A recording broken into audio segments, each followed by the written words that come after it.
are listening to a free version of the Majority Report with Sam Steeder. To support the show and get another 15 minutes of daily program, go to majority.fm, please. The Majority Report with Sam Steeder. It is Monday, November 4th, 2019. My name is Sam Steeder. This is the 5-time award-winning Majority Report. We are broadcasting live steps from the industrially ravaged Gowanus Canal in the heartland of America, downtown Brooklyn, USA. On the program today, Professor of Political Science at Brooklyn College and the CUNY Graduate Center, Corey Robin, will be here on the Enigma of Clarence Thomas. Also on the program today, all 4 White House officials scheduled for deposition today failed to show up. Meanwhile, Trump loses his tax handover appeal, and either he gives his taxes up or it heads to SCOTUS. Nancy Pelosi jumps into the 2020 primary, says she will stop any progressive agenda. DOA in the House, ladies and gentlemen. And bye-bye, Beto. Aw. Yeah. What are you going to do? So excited to be going home and overseeing my parents' parking lot empire. Trump hinting at a government shutdown to slow the impeachment roll. And that same Trump administration rolling back corporate tax avoidance inversion regulation. And despite the national trend, unemployment climbs in 2020 swing states. Gavin Newsom now threatening a PG&E takeover. And Trump threatens to stop the California wildfire funding. Yeah. And lastly, the heartwarming story of a lovable smuggler sawing through Donald Trump's beautiful wall. All this and more on today's Majority Report. Yes, ladies and gentlemen, welcome. I'm having a little bit of a voice issue. I don't feel bad. I think you sound fine. Maybe it just sounds weird to me. No, there's a little bit of There's a little bit of I mean, if anything, it's better. Yes, it's more sultry. It's more Barry White, Jew White. I was going to say, instead of the fun half today, we'll be doing some smooth jazz at 1 p.m. Gonna do some scatting. There you go. I'm not going to do the scatting. I'm just gonna cue up the smooth jazz albums. Welcome. Just a reminder. The AM Quickie is out and available to you. It is 5 minutes, gives you all the top headlines of the day. It is published almost every day before 8:30 a.m. Eastern. And it's available on all of your podcast servers, as well as the Majority Report app, which is available at majorityapp.com. If you haven't updated it, update it. Folks, the app it's crushing it right now, and people are loving it. And the AMQ, as we like to call it, or the AM Quickie, is on there. And of course, you can get the live show, the YouTube show, the podcast, the member show, all of it. All of it's there. Majorityapp.com, or go directly and get the AM Quickie at amquickie.com. Check it out. You will enjoy it. I sincerely hope. And also, just a reminder, this show relies on its members to exist. You can become a member at jointhemajority.com. For those of you who have sent emails looking for help with a Majority Report membership, just give us a little more time, and we will be in touch. So let's jump right in here so that we can get to Corey. Interesting story about Clarence Thomas. Really fascinating stuff. But let's start with the impeachment stuff. Now, just a couple of things, and I don't know about this, but starting to hear rumors about, or I guess rumors about questions that are happening in the Democratic caucus as to whether they should expand the impeachment inquiry. And, you know, I think my thinking about this has evolved a bit insofar as I see the value of taking or sending to the Senate articles of impeachment in time for that to force them to take a vote before the primaries. Now, I have a feeling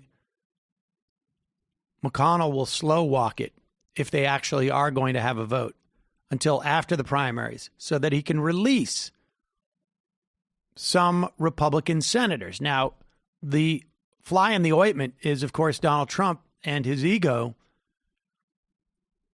We discussed this with Digby on Friday. I don't know if Donald Trump will allow for Susan Collins, say, or, Cory Gardner, Joni Ernst, Tom Tillis, to vote for impeachment. This would be after the deadline is passed for a primary challenge, so that they could have some latitude in their reelection campaigns. Donald Trump may not abide by that, but that might be the attempt that they're going after.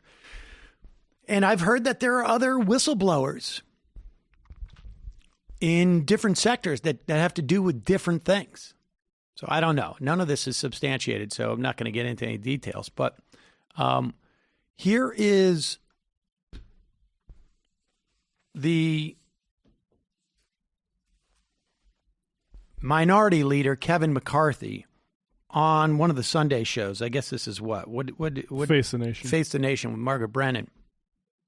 And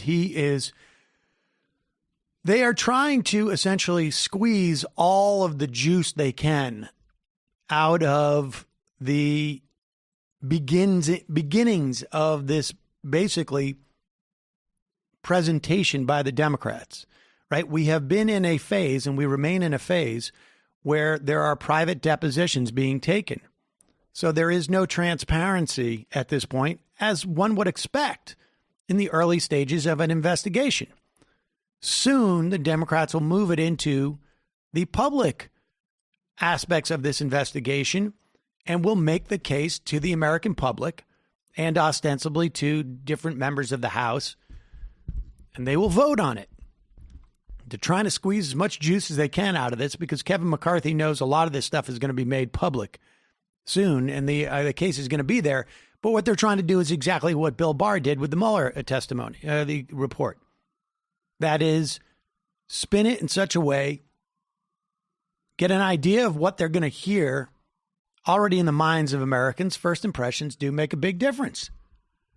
Here's Kevin McCarthy trying to do that right now and talking in very dramatic terms. What you're asking. You're going to change the course, the very fabric of democracy today, based upon someone wrote a written question of somebody that wasn't even on the phone call, that had hearsay, even though we all know what the transcript said? Well, Mike Pence would become president. It wouldn't undo the election results. If the president were removed, Mike Pence would become president. Margaret, you're really saying today on national television that somebody who was not on the phone call, that you have the transcripts of the phone call, no big deal, just remove the president of the United States over a phone call? No, I'm just saying that it wouldn't undo the election. It would put the vice president in the commander-in-chief spot. No. President Trump was duly elected as the president of the United States. Pause it. I mean, the funny part is here, what Margaret Brennan really meant to say was, how does it undermine the fabric of democracy when impeachment is explicitly laid out in the Constitution? How does that undermine our democracy when it is a of all the things that we see on a daily basis. It's a statutory part of our democracy. It's not even statute. It's a constitutional part of our democracy. Undermining part of our democracy. Yeah, the part that he likes. Good. President of the United States. And I think democracy is too precious to think that somebody who's not on a phone call, that cannot stand before the American public and answer the questions, that somehow we would change the course of that. And we're 1 year away from today. What are they so afraid of? What do they have to hide? Why wouldn't they release one item? If you are a jury member, you have to look at all the information. You don't just get the prosecutor to give you one line from an opening statement. You get cross-examinations. You get a due process. None of that is happening here today. We have never gone down this in America, and we should stand up and not allow this ever to happen. All right. Well, we have some questions you just laid out there to put to Majority Leader Steny Hoyer. Thank you for joining us there from New York. Good morning to you. Good morning, Margaret. You just heard from Leader McCarthy that this is just a wholesale rejection of the way Democrats are laying out this impeachment inquiry. Margaret, you know what I say is when lawyers have a statement that when you have the facts, you pound on the facts. When you have the law, you pound on the law. When you neither have the facts nor the law, you pound on the table. What you just heard from my friend, the minority leader, was pounding on the table. It talks about the whistleblower. The whistleblower said, look, I heard something. Then people investigated what he heard. And the problem that Kevin has and the Republicans have is witness after witness after witness says, yes, I was there, I listened, those are the facts. That's what's critical in any trial. You wouldn't call the whistleblower. What you call is the people who are actually there, which is Yeah, and that's basically what's happening. And all of this stuff about the cross-examination, all that's going to happen. I mean, it's basically like someone waiting for a trial complaining that none of the elements of the trial are happening because the trial hasn't started yet. This is the only time they're going to be able to do this. And then it's going to be they're going to try and smear. But there seems to be so many different people who have information that they almost can't get the toehold in for the smearing campaign that they want.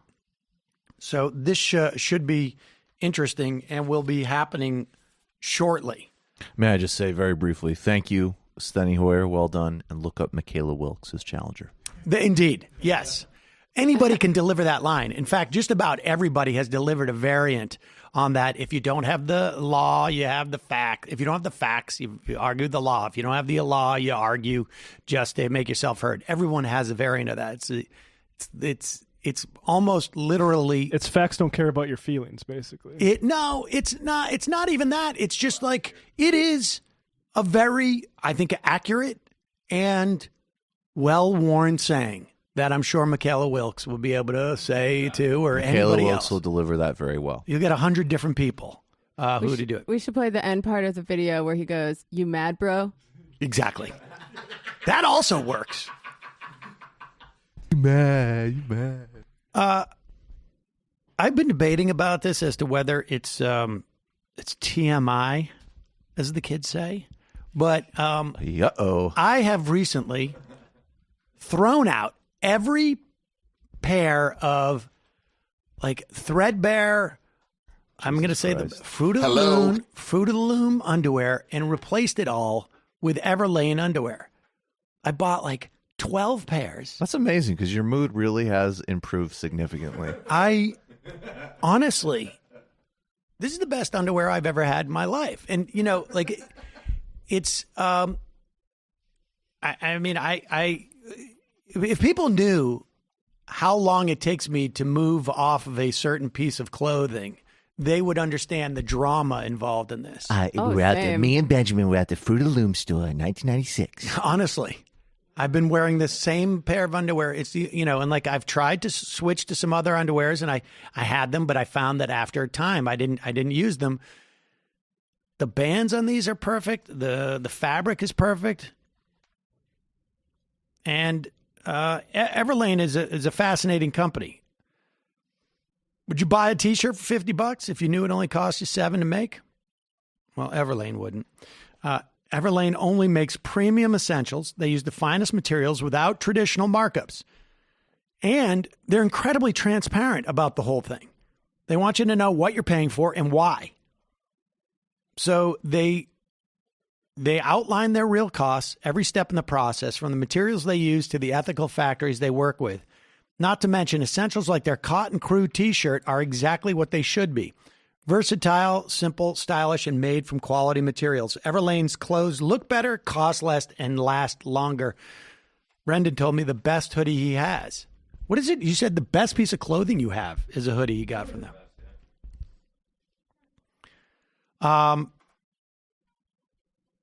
Now they have 100% grade A cashmere clothing. They have the quality cotton basics. They have premium Japanese denim made at the world's cleanest denim factory. They have Italian-made leather shoes. They have perfectly fitted Oxford shirts. Half my wardrobe is now Everlane, and I think I'm pretty close to moving to like 75%. Right now, you can check out our personalized collection at everlane.com/majority. Plus, you're going to get free shipping on your first order. That's everlane.com/majority. everlane.com/majority. Go check it out. I'm telling you, you will not be disappointed. Also, you've heard me talk in the past about capterra.com/majority. You can start making your work take less work and find the right software for you there. Capterra is the leading free online resource to help you find the best software solution for your business. They have over 1 million reviews of products from real software users, and you can discover everything you need to make an informed decision. They have 700 specific categories of software. So no matter what business you're in, they have software for it. You will not believe how many, we've talked about this many times, but I actually like go through there and just sort of fantasize about the different type of jobs I could have or businesses. You can join millions of people who use Capterra every month to find the right tools for their business. Here are just some of the popular categories, apparently. Applicant tracking software. I guess that's basically to help you with hiring. Church software. If you're doing stuff with your church.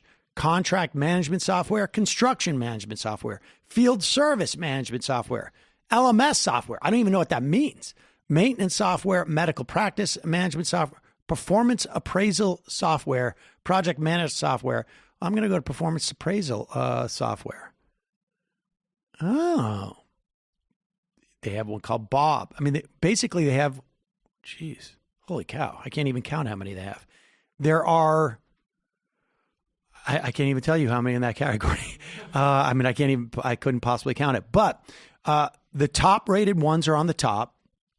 One has 34 reviews. One has 280 reviews. One has 42 reviews. One has 109. One has 214, 143, 62, 41. The point is, you look at all these different softwares to basically say, like, how do I assess the performance of the different divisions of, like, the Majority Report or different employees? Watch out. What? Visit capterra.com/majority for free today to find the tools to make an informed software decision for your business.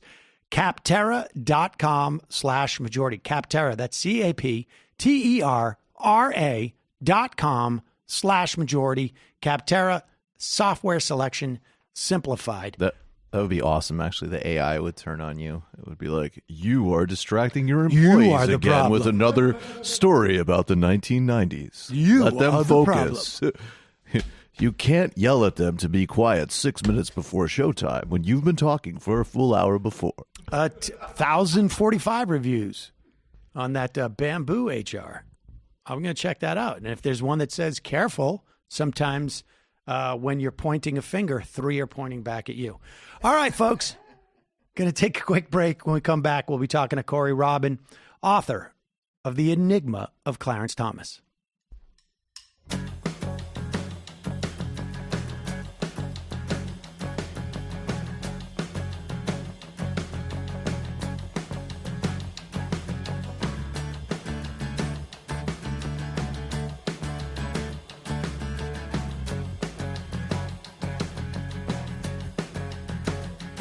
hustle of the spiral stair. See if anyone's left up there. Teams on the scene from several stations. Everybody adjust your expectations. Stray clumps of hair and blood and brain. Fragments of bone in the drain. Rookies trying to keep the airway clear, but the damage is too severe. Bring in the cadaver. Sniffing dog.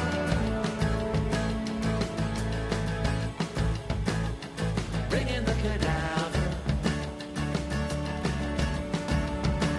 Sniffing dog.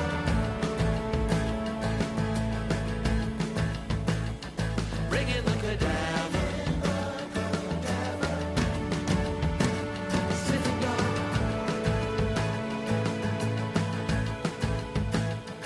Bring in the cadaver.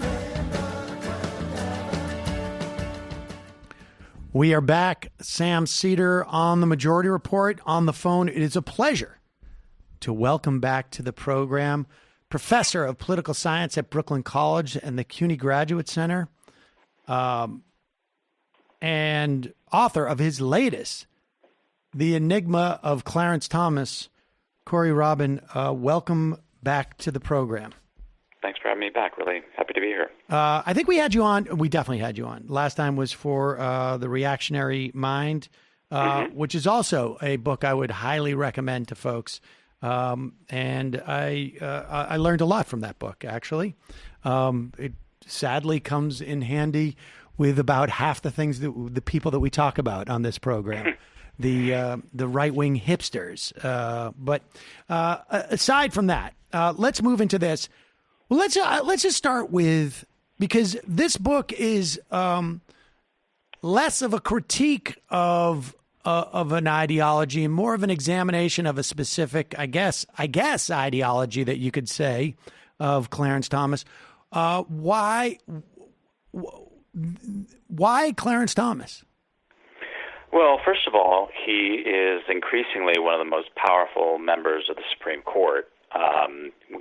In the last couple of years with the appointment of Gorsuch and Kavanaugh, there's been a solidified right-wing bloc on the court, and Thomas is the longest-serving justice on the current Supreme Court, which gives him seniority in certain kinds of cases. So he's a powerful figure that people are beginning to recognize and reckon with. And second of all, he's probably, despite being a very well-known figure, he's probably the least well-known and most misunderstood figure on the court. People know startlingly little about him and what he thinks. And so just right there, I mean, the combination of this very powerful man in American government about whom we know very little, I think, argues for the need for such a book. And then, the last thing I would say is when you bring in the fact that he's African-American, he's arguably the most powerful African-American person in the United States. And we live at a moment where I think particularly people on the left are very concerned and interested in what it is that black people have to say. And here is this extraordinarily influential voice who's African-American. And again, I think it behooves us to at least listen to what he has to say, not because he's right or anything like that, but because of the power and influence he has. And, which I did not realize, because he's 9 years away from being the longest serving Supreme Court justice in the history of the country. Yes, I know. When I did those numbers, it sort of, I had the same kind of reaction. He was appointed very young, and he's only 71 now. And, Ruth Bader Ginsburg and Justice Stephen Breyer are both well into their 80s. Thomas, Anthony Kennedy was, I think, 81 when he retired. So Thomas doesn't have that long to hold on. before he really will become the longest-serving justice in American history. And we should say too that on paper at least, or I'm trying to narrowly slice this. In some ways, he's the model of what we're going to get, and maybe this is something that we should talk about at the end of our talk here today. But when we look at all of the appointees over the past two Republican administrations and this one, like, this is the model, right? We're not used to getting, or I don't know how to articulate this, but it's atypical to have justices appointed in their 40s, right, and have them be on the court for 40 some odd years. Yeah. No, this has been, I mean, in some ways, this has been the plan of the right for some time. And yeah, he's the archetype, he's the prototype. And the fact that he's, only coming into his own now, when he still has, a good number of years arguably left in his life, that is something that we should be getting used to. And if nothing else, the five of them, the five very hard right justices on the Supreme Court, that is a permanent lock that no matter what happens in the electoral realm, we will be grappling with for quite some time. And lastly, just so that we get sort of these more material, basic things out of the way, I know Clarence Thomas just from basically, obviously, I'm aware of him being a Supreme Court justice all these years, but, a pubic hair on a Coke can. That was sort of, I was in my early 20s, mid 20s, I think, when I first heard those words, and they stuck with me for a long time. The other sort of, I guess, notion I have of Clarence Thomas, comes from a couple of sort of rather incomplete profiles of him, journalistic publications, The New Yorker, where he's just basically renowned for not asking questions. And the implication has been also he's like checked out and he's not that active, but he's written a tremendous amount of decisions. Just give us some of those numbers so that we can sort of dispel with some of these myths. Yeah, so he's written over 700 opinions. Not all of them by any stretch were decisions because he was, dissenting. But yeah, he's written over 700 opinions, often in any given year. And I'm sorry if you just mentioned this, my cat was meowing really loudly, so I couldn't hear everything. But often in a year, he writes the most on average of any Supreme Court justice. They're very lengthy opinions. And they, were often and continue to be quite extreme. But what we've seen over the years is that they lay down a marker of a very hard right position that initially very few people will join, if anybody. But with time, people on the court slowly start coming around to it. Just to give a quick example, Thomas, the Heller decision, the gun rights decision, which declared that the Second Amendment, the right to bear arms, is an individual personal right, which came out in 2008, that was a Justice Scalia decision. But Thomas was the first one in the late 1990s on the modern court to suggest that this is how the Second Amendment ought to be interpreted. And it didn't get much attention at the time, except amongst, insiders. But of course, that provides the roadmap. And I think we can see this on a number of other issues as well. So it's not just the volume of his opinions, it's that they tend to be a kind of the pace setter for what is to come down the road. And I've after I guess in the wake of reading your book, my sense of him not speaking during the oral arguments, I don't know. I guess I may be imposing this a little bit, but I see that as consistent with his fatalism about race on some level. Like there's I think you called it. Gosh, I can't. Futilitarian. But let's wait to get there because I don't want to get ahead of myself.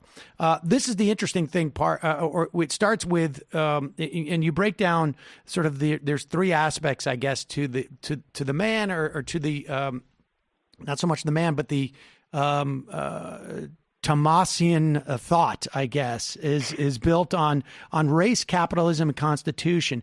And you look at his intellectual and legal, and I guess his policy or his politics in some ways.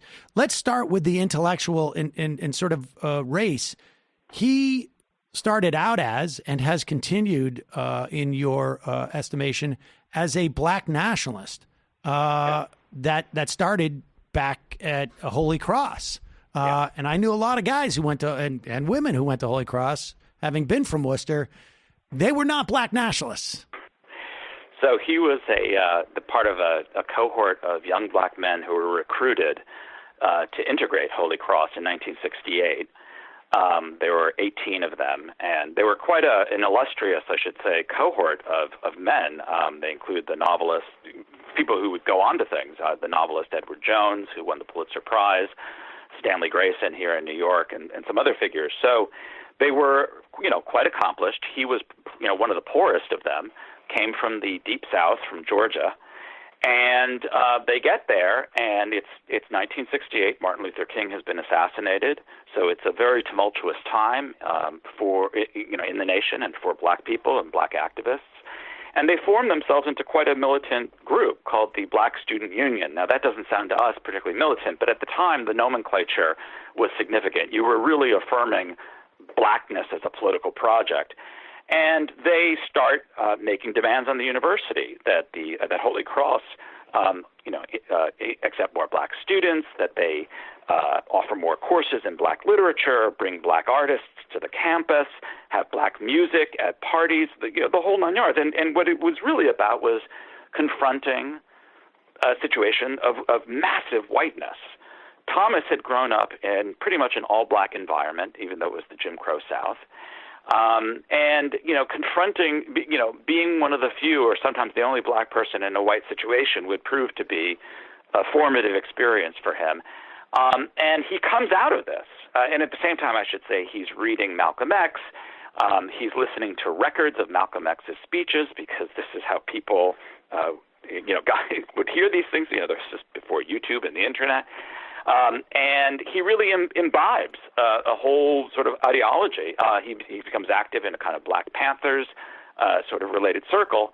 And he develops, I guess you might say, two ideas really become formative for him with time.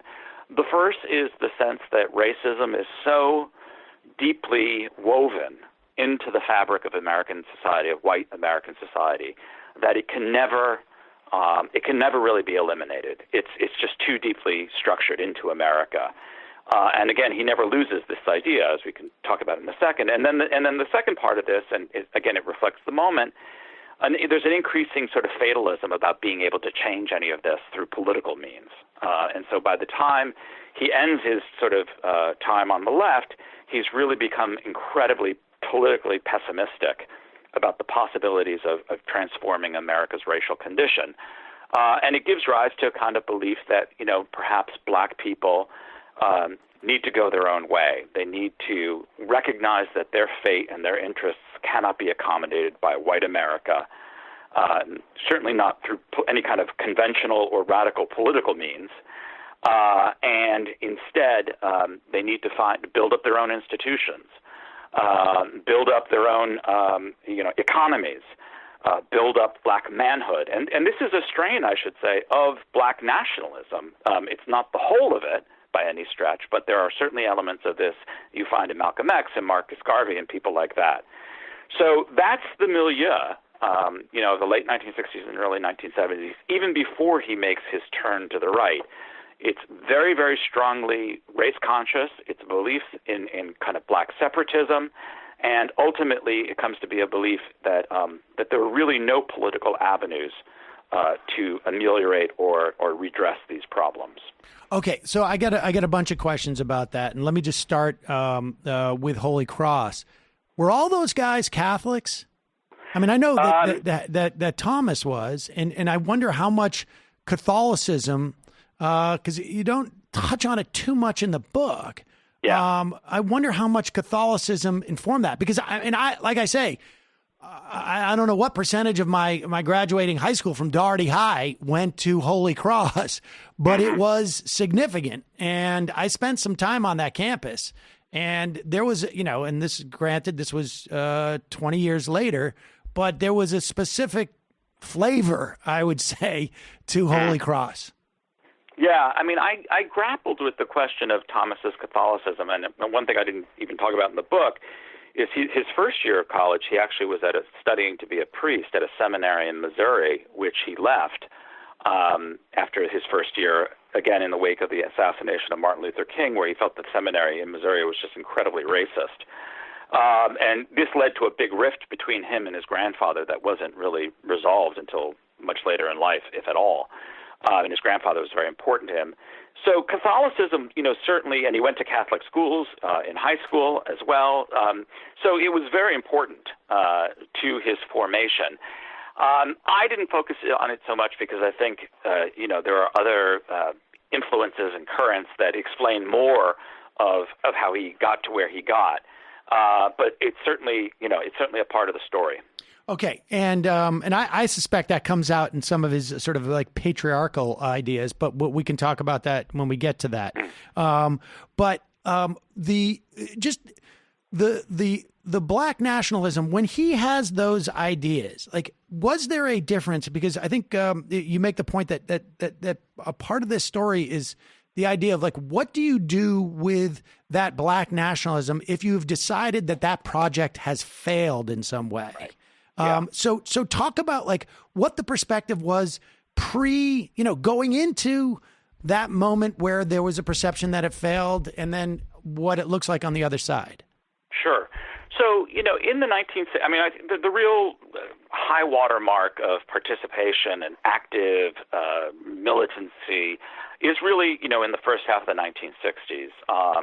And by 1968, even though you've had the rise of people like Malcolm X and Black Power, it's a slow rise, and it's oftentimes in response to frustration of the impatience, really, of the failure of the kind of mainstream civil rights movement to transform things quickly enough.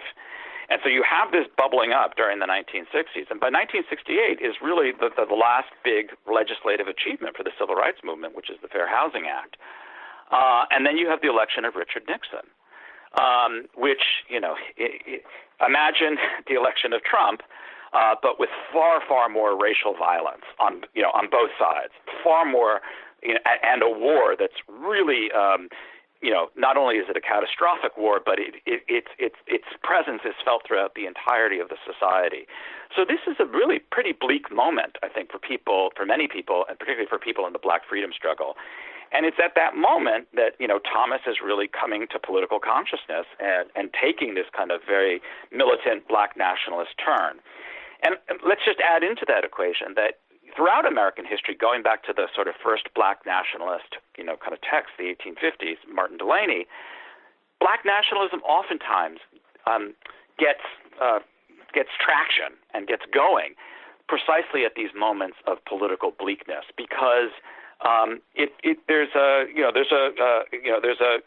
philosophy there, just about the kind of irreducible separateness and apartness of the Black nation, of the Black people, that unlike other peoples in the United States, their interests and their aspirations just cannot be accommodated. And so this is what propels this kind of separatist, build up the race kind of philosophy. So that's, all in the mix for Thomas. And then, things just start getting worse. And he graduates in 1971. It's the year of Kent State. One of the last things he does as a militant, he goes to this massive protest in Cambridge, Massachusetts, which was extraordinarily violent. There was, I think it was the largest, protest in the history of Cambridge or something like that. And the police presence was very heavy. And I just think, the overpowering sense of the futility of all of this kind of stuff just starts sinking in to him. And you marry that sense of futility. I mean, what Black nationalism had going for it was, amidst this political desolation, we can offer a path forward. But if now the path forward of kind of more militant black nationalism seems closed, you can see, the trajectory that's starting to develop there. And I'll just add up one other thing without going on too long. Many black nationalists at this moment in the early 1970s really take a turn away from politics. At the local level in particular, they start really looking to the economy as the pathway of advance. And sometimes this can mean building up just black business. Sometimes it can mean pushing for hiring of black workers. Sometimes it can mean creating a parallel black economy. But it's a very strong economistic turn that often involves a kind of renewed engagement with capitalism and the marketplace and an appreciation that this might offer us other paths. So again, this is all going on in black nationalist circles before Thomas has even begun his move to the right. And so part of the argument of the book is you can see the seeds are being planted there for someone to take a kind of right turn from these earlier leftist doctrines. Yeah, I had a professor in college who started out as a guy who was working in the Peace Corps and prevented a military service from using an island. I think I can't remember where it was. Maybe it was a Polynesian island as a test ground for nuke weapons, and he ended up like a Reagan conservative. And I think part of that was just sort of like he realized he took a tremendous beating after that and had nowhere to go. And I think he realized, like, if you're and the type of advice he would give me, knowing that I was of the left, was like, don't go to some law school that's all namby-pamby. Learn, the skills and defeat them at that, within the rules of the game as they're set, because your radicalism is futile, and you will not be able to change anything enough, and you can actually do better by staying within the system and being and I thought that was sort of a fascinating turn, and it feels like that's what happened with Thomas on some level. And there were with Thomas, as with most of people, there's a combination of factors. There was also he goes to law school. He starts getting debt that he has to pay back. He has a wife and a son. This is from his first marriage. There are all kinds of things that would say maybe militancy is not the path to take.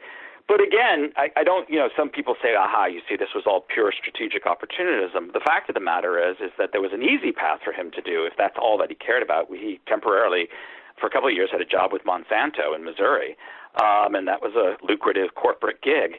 And he could have just stayed on that path and done that. But that, he remains a political person in the sense that he, has a project.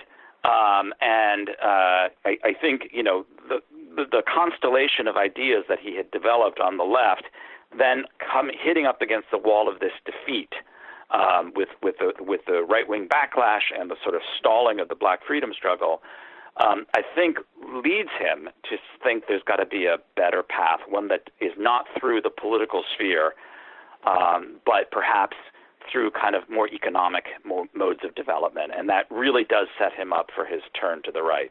And I have to say that I think my perception of Thomas was a guy who sort of ignored racism, but it sounds like it's just the opposite on some level.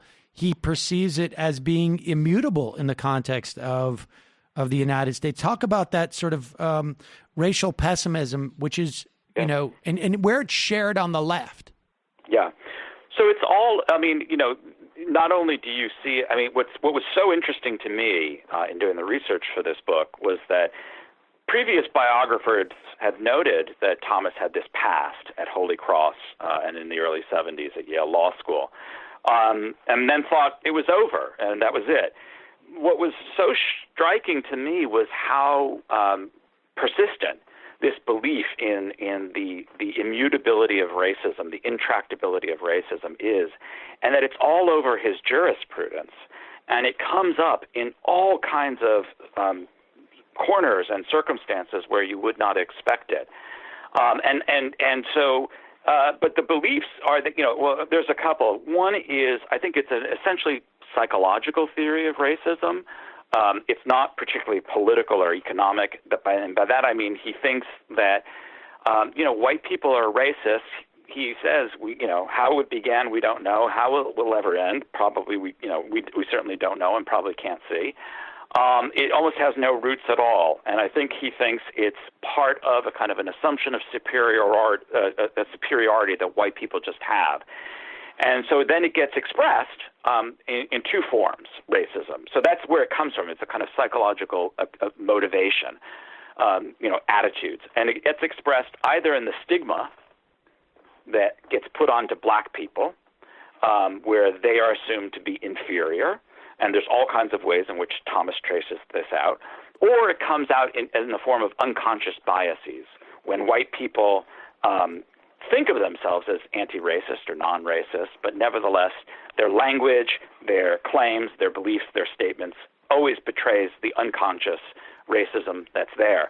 And what's amazing is that, both of those ideas, stigma and unconscious bias, are pretty much the cornerstones of the contemporary social psychology of race in academia.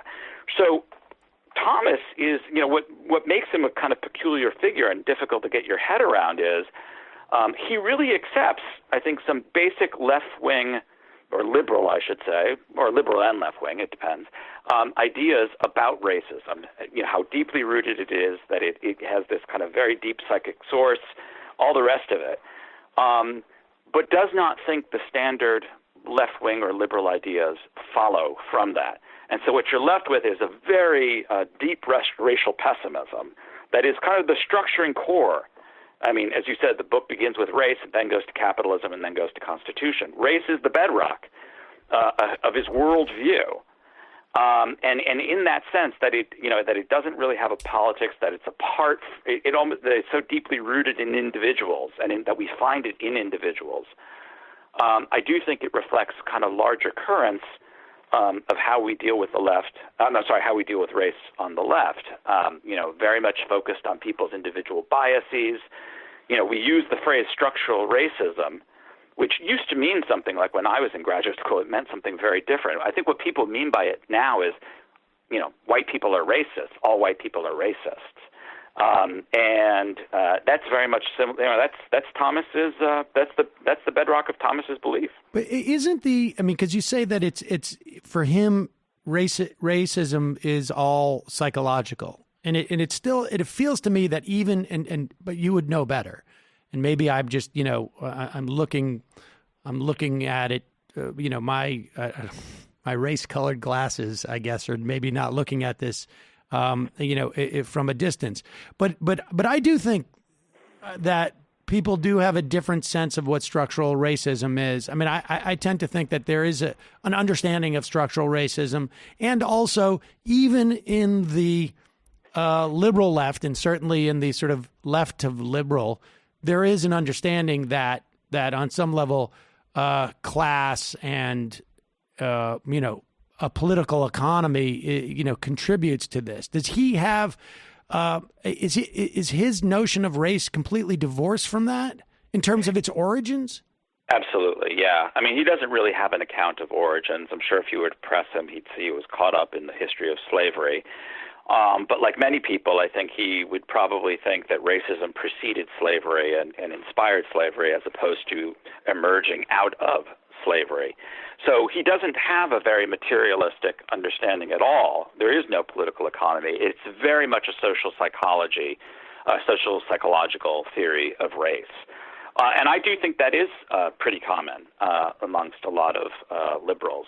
I mean, I was really, just as sort of a side note, but I was struck this past weekend, there was a bit of a fight between Elizabeth Warren and her critics, her kind of more mainstream Democratic critics, because she had compared the struggle for Medicare for all to the struggle for women's suffrage and the civil rights movement and even the abolition of slavery. And I think it was Carol Moseley Braun said, abolition of slavery, that didn't involve raising taxes. It was about getting rid of privilege. And I thought, actually, the abolition of slavery from a material point of view was was far more consequential than a simple raising of taxes. It was a huge dispossession of property. And there was this notion of privilege as if it were somehow apart from material life. And I think that's very common, actually, on the left and amongst liberals, is to see, to look for racism in kind of the speech acts of people, to look for it in the way people treat other people, but not to pay enough attention to, things like healthcare differentials or wealth differentials and things like that. So I don't see it as a race versus class issue. It's more like, do you see the materiality of racism? And again, when I say all this, Thomas is very in sync with all of that. He doesn't really dwell too much on the materiality of racism. It's all the kind of the biases and the speech acts and the way people are treated that really matter. All right. So, and so much it seems of his perception of both capitalism and the Constitution are, it seems to me, a function of that there is an essential quality to racism that can never go away, because it's almost to the extent that it's structural, it is almost like structural in the way that it's neurological, and that it is a permanent feature of people who are Caucasian, and others, and it's always going to be with us. And so how do we, and so his project, as you call it, is still informed by that reality, or his reality that racism is a permanent fixture in this country. So then it becomes basically anytime the government attempts to deal with race, it's worse for black people. Yes.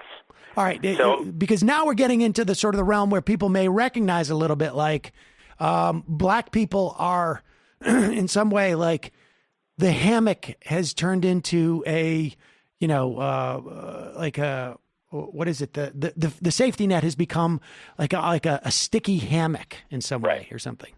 Right. So, the argument of the book is not simply that just, Clarence Thomas is a black nationalist. It's also that he's a conservative black nationalist. And I think this is, as you say, where some of this starts seeming a little bit more intelligible.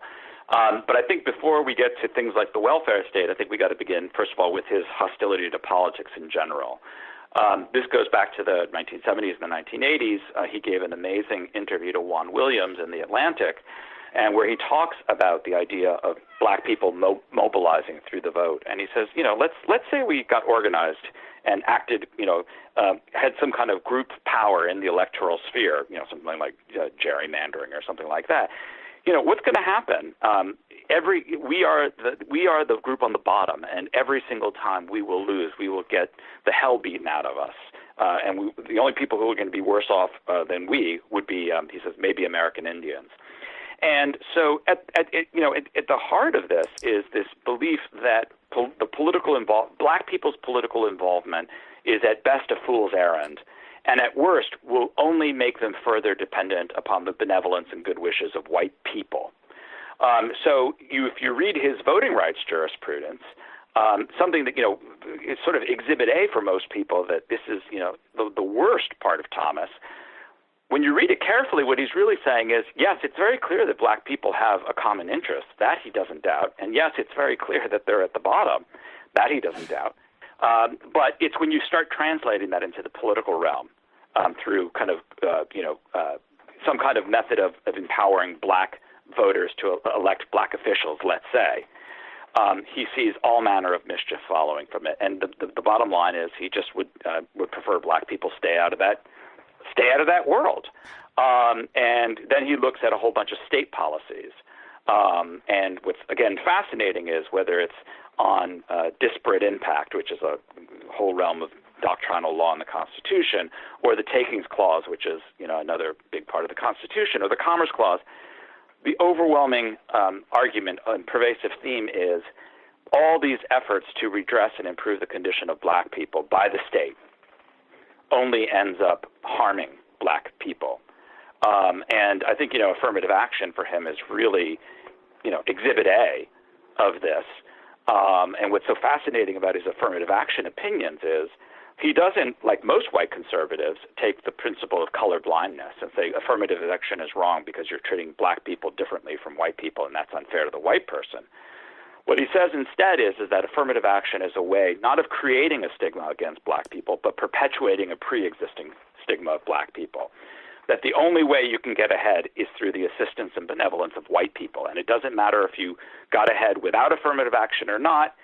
Everybody who's black is stained by affirmative action, and their achievements are called into question, on the one hand. And then on the other hand, it empowers white people, because he sees the administrators of affirmative action programs at universities and the decision makers as white. It empowers them to make discretionary judgments about which black people they will associate with and choose to include in their sort of ruling class circles. So he thinks it enhances white discretionary power and increases black dependence upon that power. So this is just a whole range of arguments that he's mounting to say, you know, when the state involves itself in trying to help black people, it makes things worse. So on the one hand, you have that, and then on the other hand, we have his vision of capitalism, which again, he's not that he says. Let's just hold there, because I want to just ask you some questions about that notion of race. And when you say that he doesn't accept the typical conservative view of like you're discriminating against white people, because at one point I think you write, and I can't remember the ruling off the top of my head. Maybe it's in the context of the University of Michigan Law School case. That, like, look, white people, you don't want to get into a tit for tat as to who's been victimized by race more, because you're going to lose, essentially. But so his argument is, and we should also say that, like, he benefited from affirmative action, right? Absolutely. Yeah. And so he has, I mean, I guess it's impossible to, and maybe you have a sense of this, like, to what extent did he feel that impacted him in that way? Huge. I mean, huge. Yeah, go ahead. Well, and address that, and also this notion of, it also seems to me that in all of those calculations he's making about voting, about admissions to colleges, that even if whites maintain, even if I accept the premise that all white people are going to be just as racist as they are, 200 years ago, today and tomorrow, I mean, just sheer population numbers, right, would have some impact on my perception as to whether this is going to be relevant in the future. So let's maybe I was going to take the second first, but take the affirmative action one first, and then I'll remind you of the numbers. Okay. Thomas gets into Yale Law School on an affirmative. It's kind of a strict quota program, although far more strict than a previous quota that had been used. And that's, Yale Law School is this sort of transformative moment for him, because he feels like up until that point he had been told repeatedly that you got this far despite being black. And the thing that he at least valued that was that he could say, you see, these achievements that I have under my belt, I didn't get them from the help of white people. I got them through, my own personal grit and talent, but also through the help of black people. And so they were achievement. And this is important to note, like, Thomas is not a rugged individualist. He's not an impersonal meritocrat or anything like that. He really does believe that his achievements were due to the kind of mutual provision, collective provision of the black community, and particularly of his grandfather and the black family. But then he says you get to Yale Law School, and now the line is, before, if you got ahead despite your race, now you're getting ahead because of your race. And the people who are telling him this, he says, are white liberals. The very people who would like to distinguish themselves from the kind of vicious, overt racist in the South. These are well-meaning, well-intentioned white people, but who can never stop reminding you that that you're here on the basis of our benevolence. He really bridles at that. So on the one hand, he will say, I definitely, I got ahead in part because of affirmative action.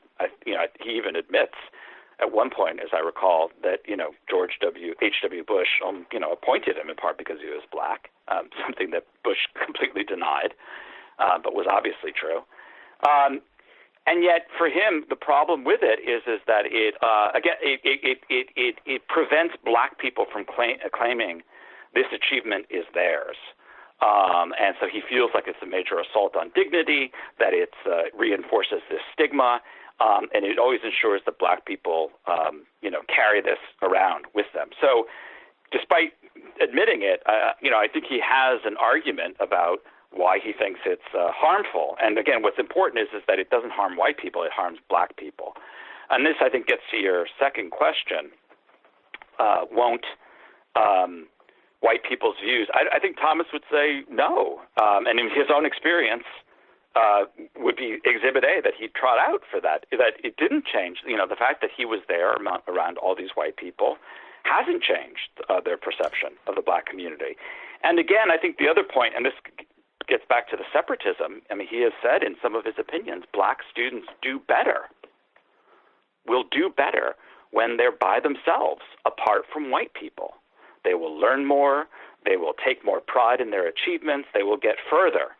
So he's, sort of supported HBCUs in one opinion, and has really called into question whether or not integrating and diversifying institutions does much to benefit black people. He thinks white people are benefited from it, not because they become more knowledgeable about black people, but because they get to style themselves as sophisticated and cosmopolitan. And, look, here's me with all my diverse friends. And he uses the word racial aesthetic over and over and over again. And he thinks white people have a racial aesthetic that calls for black faces at the table. But it's not really about establishing any kind of, knowledge or interaction in any real sense. So now, and I guess what I was saying about the numbers was not that the presence of, of black people amongst white people in any type of numbers is going to change the perspective of white people. I'm just stipulating his notion that it's immutable, this perspective. But I'm just saying sheer numbers.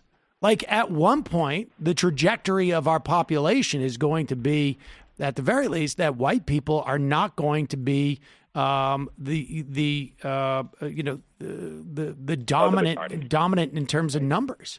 I see what you mean. I think that. Yeah, go ahead. Well, and I have to say, the fact, I think that there is certainly some merit to the perspective of affirmative action it can be used against you as a black person.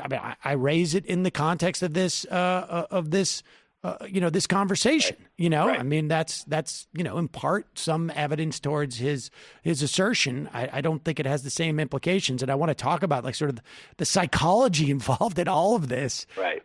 Relative to it informing Supreme Court decisions from a guy who's sort of supposedly a strict constructionist, but right. but just what about that notion of sheer numbers? In sheer numbers.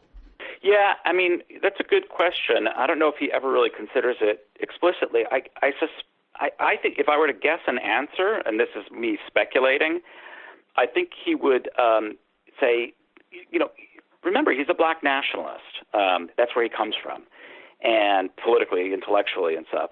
And I think there's a specificity to the African-American experience to him. And so the fact that schools will be more diverse, maybe with South Asian people, maybe with Latinos, Asian Americans, I think for him, the real question, it really comes down to black people. And black people are going to remain a minority, just numerically. And this is, what he has come back to so the combination of the kind of low social status and the history of racism and all the rest of it, plus just the numerical fact of being, 11% of the population, I think he sees African Americans as kind of an exceptional minority. If, in standard parlance, Asian Americans are the model minority, or Jewish Americans, he sees African Americans as the most degraded minority, and very separate, and their experience is very apart. This isn't a general, affirmation of people of color kind of argument. This is right. Specific to the black community. Fair enough. So let's. That was speculation. Right. Part, no, so. I understand. I think that's possible. Although it's sort of hard to reconcile from his he's married to a white woman, and he's these are weird sort of contradictions. It feels like, at least. I mean, who knows? But all right. So let's talk about how he squares all of these sort of like psychological assessments of white people and of society and whatnot with the Constitution, because you conceive of it as he sees a white Constitution and a black Constitution. Yeah. So you brought up before this question of him supposedly being a strict constructionist, somebody who's faithful to the Constitution. And in the contemporary world, the word that gets bandied about is an originalist. And I'm just sort of giving some background to the question you're asking here. And originalists are supposed to be people who faithfully interpret the Constitution in accordance with the words as they were originally understood or intended. There's some argument about that. And people often cite Thomas, both his defenders and his critics, as an originalist. And the truth is he's not really an originalist at all. He's very opportunistic in his originalism. Sometimes he is, sometimes he isn't. And it's very hard to square, as you suggested, a lot of his positions with an originalist position. However, one of the issues that comes up in a lot of these debates is, when you say originalism, do you mean the Constitution as it was adopted in 1787 and then ratified in 1789, the original Constitution, or do you mean the Constitution that was transformed by the Civil War and Reconstruction through the adoption of the 13th, 14th, and 15th Amendments? And the charge against most originalists, conservative originalists, is that they ignore that second Constitution from Reconstruction and the Civil War.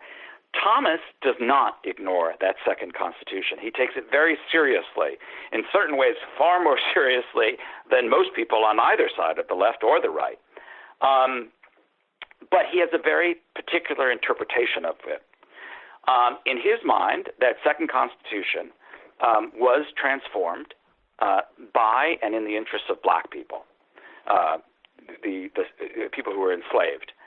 And he thinks out of that experience came a new appreciation of the freedom of black people, but that that freedom is very much located in one fundamental right, which is the right to bear arms. Now, there's a long tradition on the black left and in black nationalism of championing the right to bear arms for black people. And Thomas oftentimes channels that tradition, particularly in his opinions. McDonald versus Chicago, which was in 2010, was a classic of this. And he rereads the whole history of the Second Amendment, not as the story of white colonial militias mustering against the British, not as the story of white homeowners in the suburbs protecting themselves from black criminals, all the stereotypes we think of, but instead as the story of black people terrorized by white people, first by the slaveholders and then by white supremacists, and wanting to arm themselves and desperately needing to. And that this is a right that's fundamental not just to the black community, but also to black masculinity. All right. So let me just back up. So to give people who may not sort of be terribly familiar with Reconstruction to just sort of like place this. And we should also say that his contemporaries while I don't know if it was exactly when he was at Holy Cross, but certainly around that time, were in California basically causing Ronald Reagan to start gun control because they were showing up at city council meetings with shotguns. Yeah, I mean, it's the Black Panther Party platform is, one of, I can't remember, is about black arms and the right to bear arms and so forth. So it's very central. And we should say, though, that, I mean, this is the thing I can't quite get my head around, or I guess maybe I can in some way. Like when we talk about, and I don't know that we've really introduced this concept too much on this show, but about that second Constitution with the addition of the 13th and 14th Amendment, everything that's happening in Reconstruction and the ambitions that lie there, and then basically the beginning of the end of Reconstruction, which was a function of the Colfax Massacre, where basically we don't know exactly how many, but like, I don't know, 150, 200 black people were killed by essentially the KKK as they do pushback on the ascendance of black power and Reconstruction. And I guess the argument in his mind is, had they availed themselves of the Second Amendment, this would have the gains in Reconstruction would have been maintained. Is that it? Because you also he looks back on Jim Crow as an era where it is, sort of some type of model for. Okay, but take it from there. I just wanted to provide that background. So, and the importance of the Colfax Massacre is that it produces this Supreme Court decision that's about the Second Amendment, Cruikshank, United States versus Cruikshank, United States versus Cruikshank. Or Cruikshanks versus the United States, and the question is whether or not the Second Amendment applies to the states. And this is from the 1870s, and the court says no, it doesn't. It's a federal right, and this is viewed oftentimes as the kind of one of the beginnings, or one of many setbacks for Reconstruction. So Thomas is not being all that peculiar there in arguing that the right to arm black people and for black people to protect themselves was considered one of the critical rights, and that for black freedom, and that when it was taken away, it helped sow the seeds of this major backlash. I don't think Thomas would go, and here we come to the second part of your question. I don't think he would go so far as to say, Reconstruction could have lasted, because it doesn't fit with his pessimism. I think and this gets into this question of black masculinity and black dignity. I think he sees black people being able to defend themselves, not as a vehicle to some kind of transformation towards a multiracial society, but towards a condition for their survival and their dignity apart from white people. It's a way to protect themselves from white marauders and to develop their own institutions apart from white people. And again, it's very focused on black men.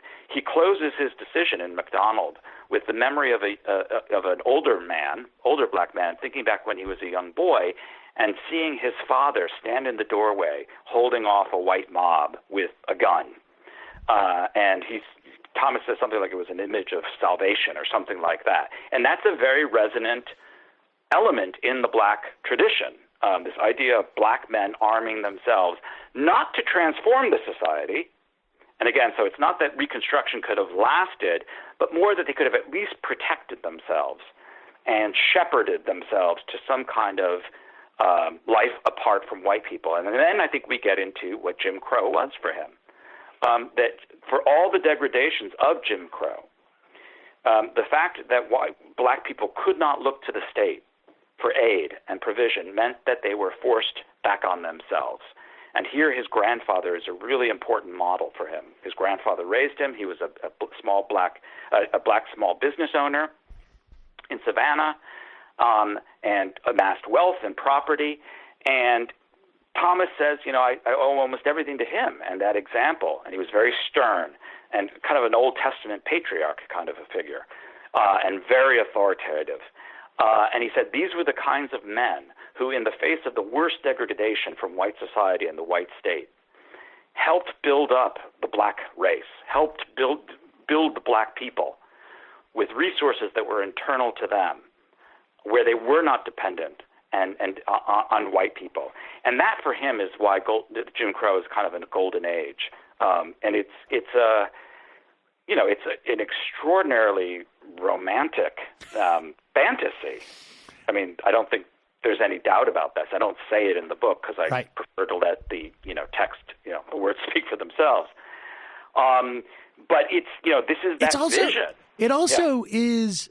I mean, it's one where I think even casual observers of the right today would see that. Like it reminds me immediately of Paul Ryan's apocryphal story about the black kid who comes to school and would much rather have a brown bag lunch than a lunch provided by the public school because it gives them the dignity and this and that. And it's, it turned out to be like a compilation of a couple of stories that were all fabricated, but nevertheless, that's the same sort of mythology, right? Like this idea of when you're completely stripped of any societal support, that's when you become your real you, if you're a guy.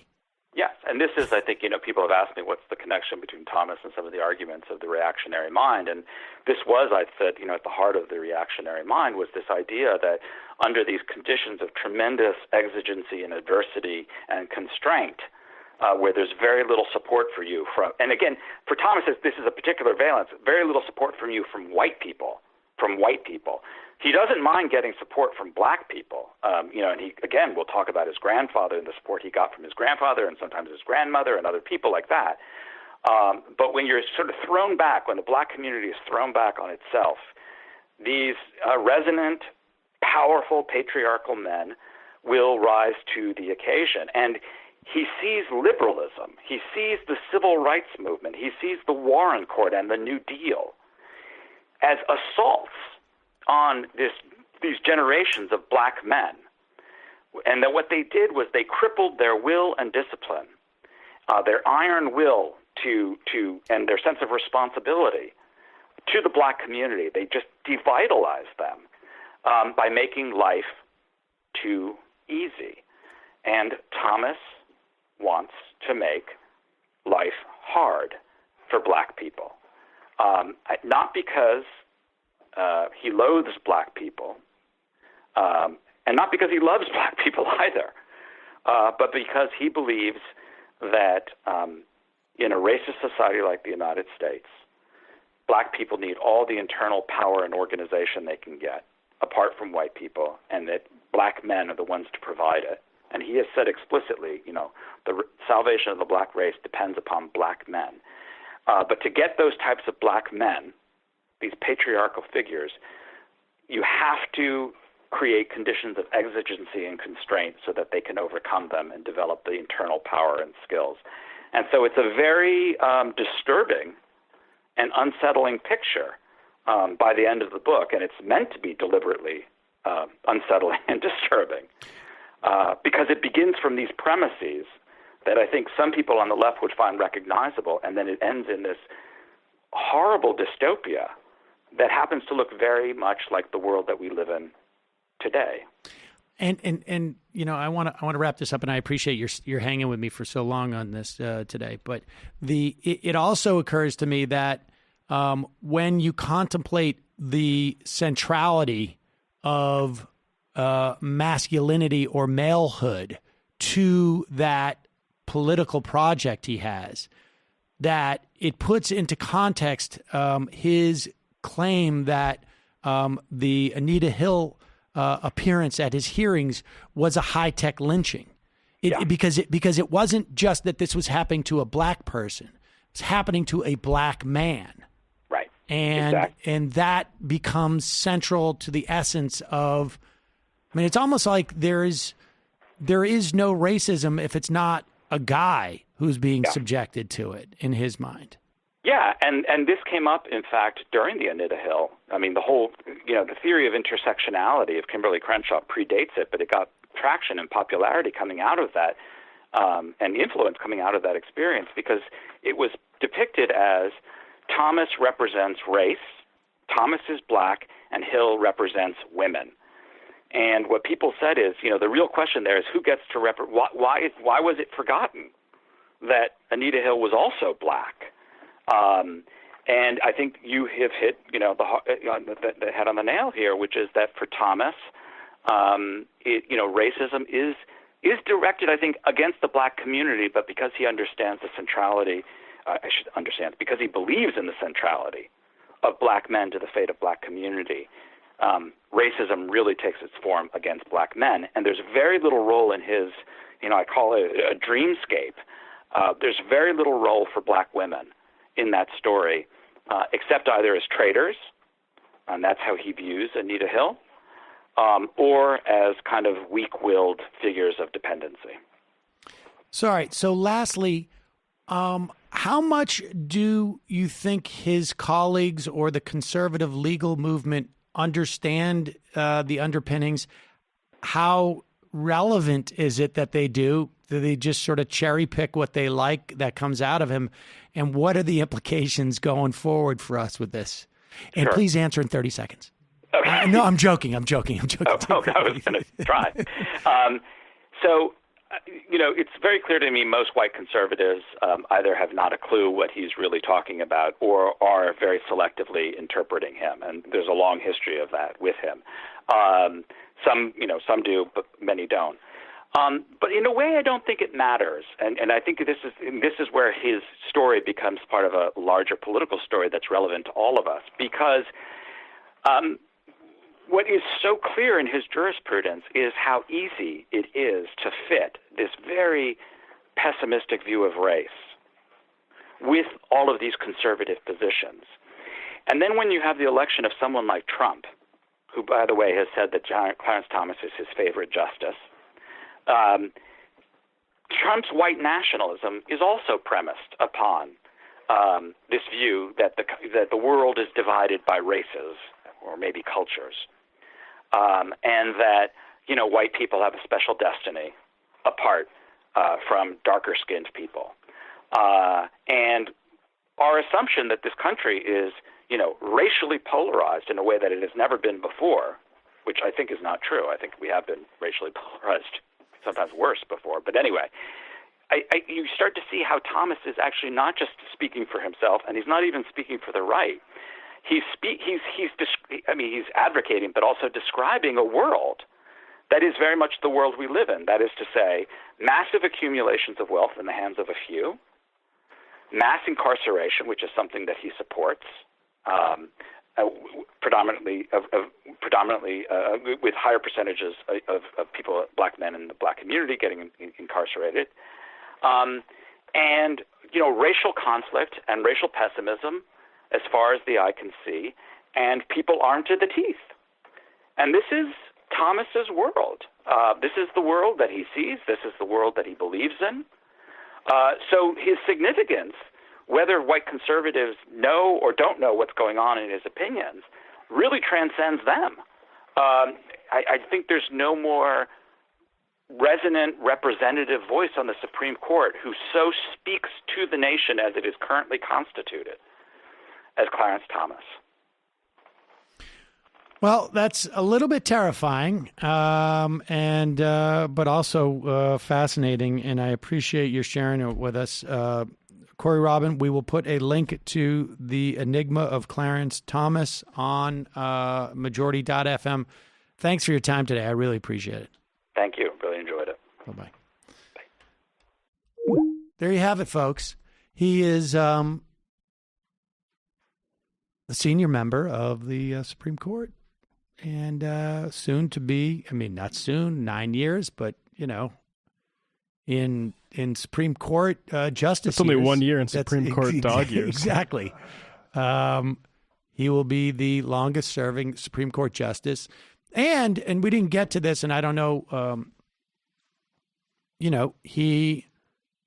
these opinions from Clarence Thomas also provide, and you don't hear about it too much, but, guys like him, Thomas Sowell, who I think, he's not just aligned with, but I think friendly with,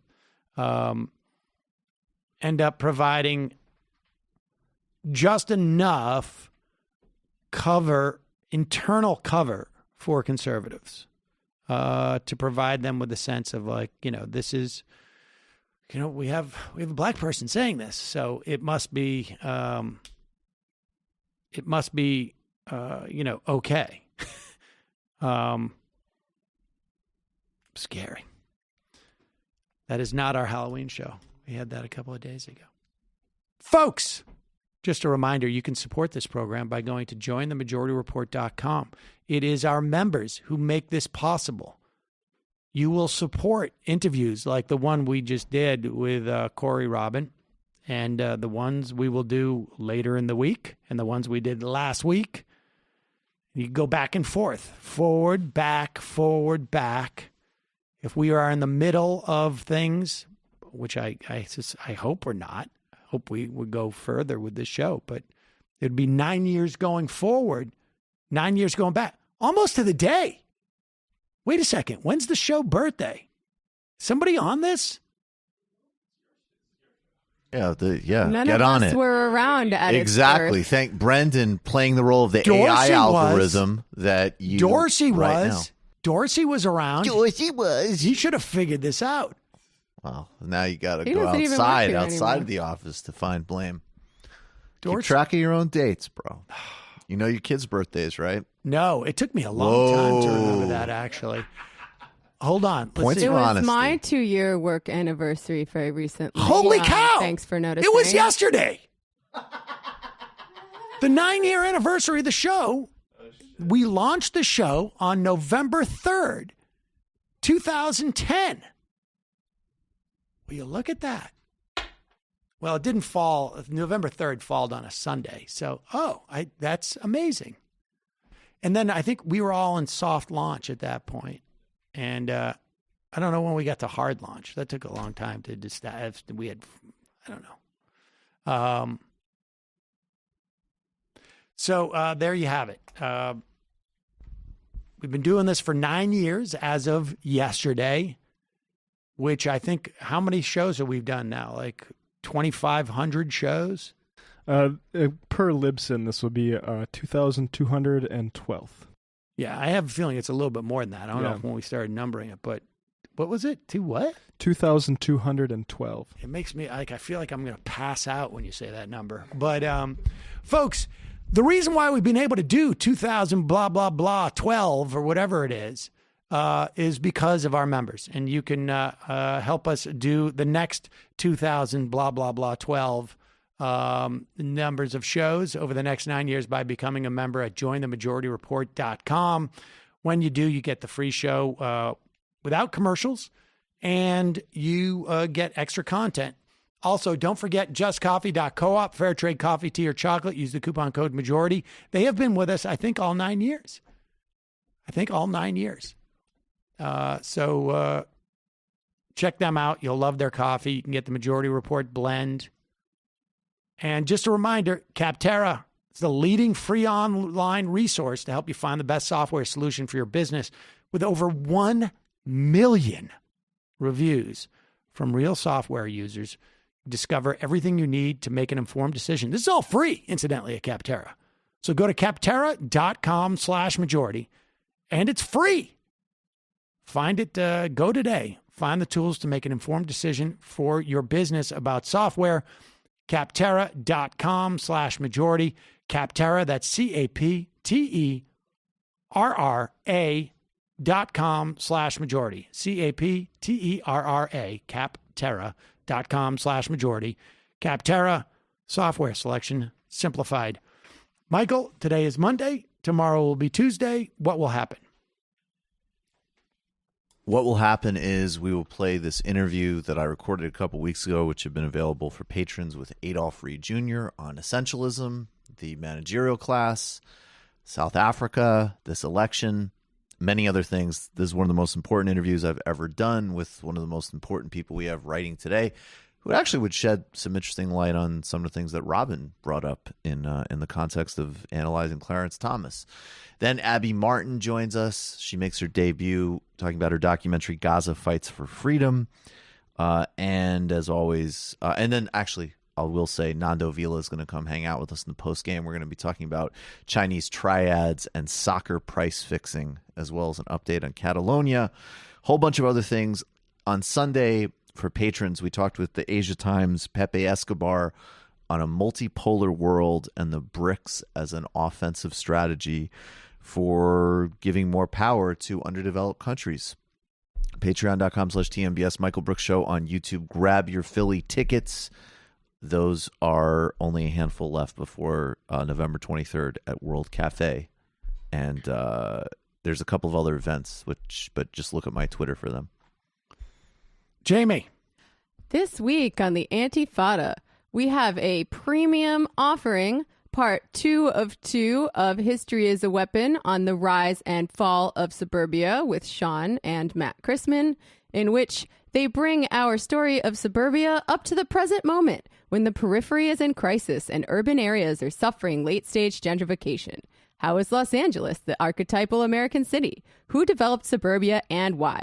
which class interests are upheld by the primacy of real estate in American political economy, and wither suburban life in the 21st century. All this and more with an analysis of that class fraction everyone's talking about these days, the professional managerial class. Also, out this Wednesday is a free episode wherein Sean talks with Billy O'Connor and John Tormey, two of his fellow tradesmen, on the conservatism of business unionism, the mythology surrounding the quote-unquote white working class, and how to turn everyday hatred of the boss into radical class consciousness. So that's one for all you vulgar workerists out there to enjoy. Matt! Yeah, check out my Salem Witch Trials episode of Literary Hangover, folks. You'll like it. Okay, how's this for mind-blowing? So Kyle is like, we got to do something epic for the 10-year anniversary, right? It's going to be November 3rd, 2020. Right before the election? Not before. Oh. Day Damn. of election. That's so intense. Isn't it? That's crazy. You gotta do a 24-hour show. Shut up, Brendan. Jesus. Don't give him ideas. Look at this. Look at that. That is like, New Jersey Jeeves right there. I am not. Everybody's got to work extra hours to get cold so that day. I am not. What if we did Random Rush, but for like 7 hours? Well, it's the you anniversary. Couldn't do it for 7 hours. No, you could do a backlog. Oh, that's true. We could do a pre-record. And then maybe you could record a new ad that takes place 10 years after Who's the Caboose to advertise Who's the Caboose. Doing like a whole day. Doing a 12-hour show that day. Like, because from 12 to midnight, right? I mean, it sort of depends on who the two candidates are. If it's Joe Biden, if it's Bernie, I'll do it. If it's Biden, I boycott. If it's Joe Biden, I'm going to have a tough time doing that. I'm going to feel like those 10 years may not have been totally worth it. Yeah, exactly. If Biden's the nominee, I want to I don't know. I want to be somewhere warm to watch those results. I just want to be like, let's just hope that senile old man beats the other senile old man. I'm gonna want some bereavement / hazard pay if it's Biden. If it's Biden and Trump, there's a good chance that on November 4th, this becomes like I don't know what kind of show, it's maybe survivalist show or something like that, or I want to say sports, but I don't know if I'm going to want to get into sports at that point. I have a feeling it's going to be video game. I'm just going to go full on Twitch at that point. All right, folks, see you in the fun half.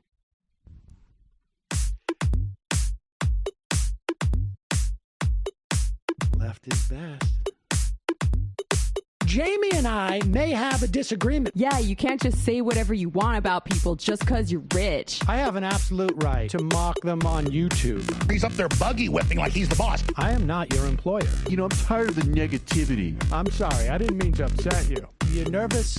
You're a little bit upset? You're riled up? Yeah, maybe you should rethink your defense of that, you fucking idiots. We're just going to get rid of you. All right. But dude.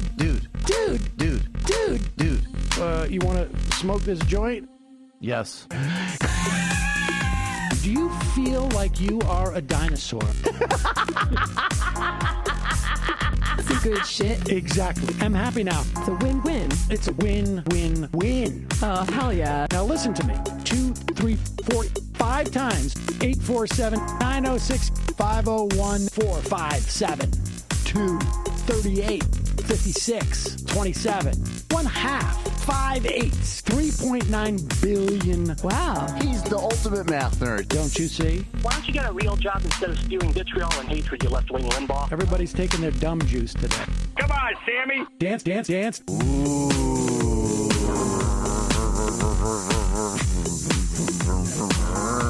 Rand Paul. I had my first post-coital scene with a woman. I'm hoping to add more moves to my repertoire. All I have is the dip and the swirl. Fine, we can double dip. Yes, this is a perfect moment. No.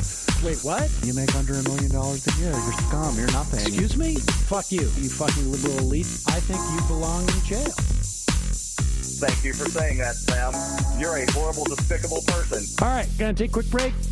I want to take a moment to talk to some of the libertarians out there. Take whatever vehicle you want to drive to the library What you're talking about is jibber jabber. Classic. I'm feeling more chill already. Good.